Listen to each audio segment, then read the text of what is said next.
The Jena Giants with a number one seed again for the second time in 3 years. They get a first-round bye, and so this week they'll host the St. Helena Hawks, who won last week against Avoyelles. And we've got head coach of the Giants, Jay Roark, with us to help preview this game. And, Coach, like I mentioned, got another number one seed again this year, able to get that first-round bye. If you can, just catch us up on the regular season and what you feel got y'all to another top seed and the ability to get an extra week before you start your postseason run.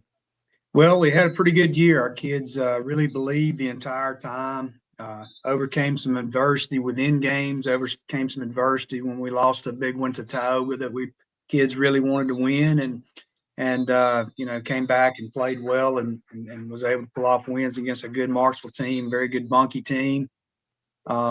To finish out 9-1, and kids just continue to get a little bit better and better every week.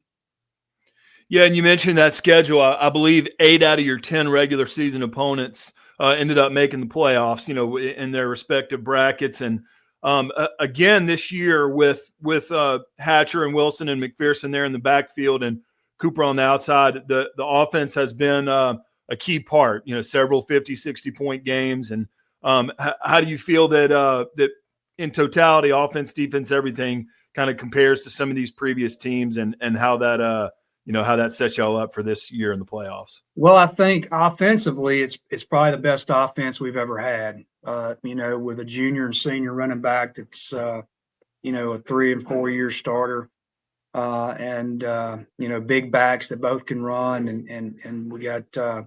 Moving Cale Parker from he's played guard, he's played tackle, and now he's at tight end for us this year. Really good when we have a guy that can really block and handle that C gap for us, makes us a lot better. And then Adrian Sharp coming back healthy. He broke his collarbone last year during week 3 against St. Fred's, and getting him back this year is another tight end who's also a guy that we can split out that's a good passing threat. And then when you mix all that in with Deuce playing really well, he's had some big plays and big moments in the option game, throwing the ball well. And then Zadrian Cooper's a guy that can go make a play for you when you need him to. And you put all that together, and it's a really good recipe. And they've done really well week in and week out. Defense has improved tremendously, matured a lot especially the second half of the season. Felt like they got a lot better. We're going to need to play our best ball going into this week. There's no more easy ones out there for us. St. Helena's a very talented team, got a lot of speed, got a quarterback that can run around, throw the ball on the run, some good running back, some good receivers. And then there's a kid, number 4, that plays some running back, some offense, but he's really a big head hunter for them on their defense, a guy that we're going to have to be aware of where he is at all times. So, a lot of talent there, well coached, and it's going to be a huge challenge for us.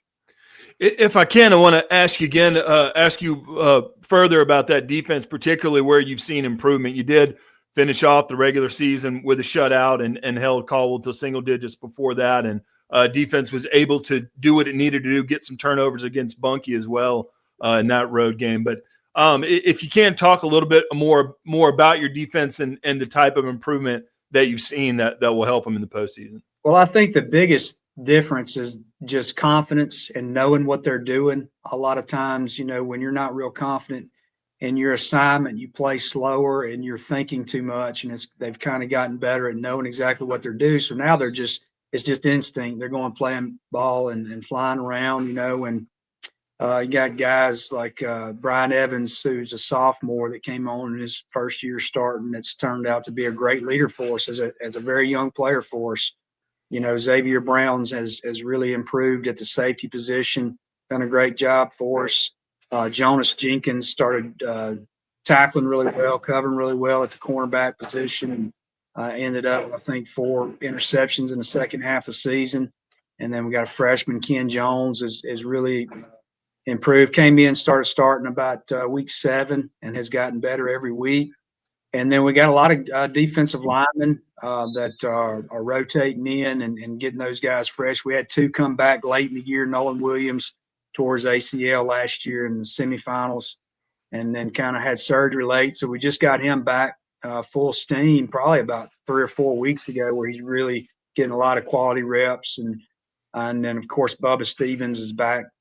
It's his third year starting, really 4 years, playing a lot, doing really well for us at the nose position. So they've all just gotten better and better, gelled. And like I said, the biggest difference is just being confident in what they're doing and flying around instead of thinking so much. How were y'all able to take advantage of the bye week? What went on to to get you better without having an actual game to play? Well, we gave the kids off on Monday. Thought they could use the break. It's been a grind, now for several weeks, and so we gave them off on Monday, and then we practiced Tuesday, Wednesday, and Thursday. We did a lot of fundamentals, getting some of the things that we felt like were our weak points. We worked a lot on during the week. Worked a lot of special teams, and then Friday we just kind of try to get some really good conditioning in, because the best conditioning of the week is the football game, because that's when you're going full speed every rep. And so we really try to condition them hard on Friday to try to replicate that. Not having that Friday off, I think, completely is a big deal for us. And not much contact, so we got some guys that were kind of banged up, just nothing serious, but giving those guys those rests and opportunity to heal, hopefully will go a long way for us going ahead. And home field advantage, I mean, you'll get that, for this round and the next two rounds afterwards, if you're able to keep going here. What can we expect from Guy Campbell Memorial Stadium this weekend?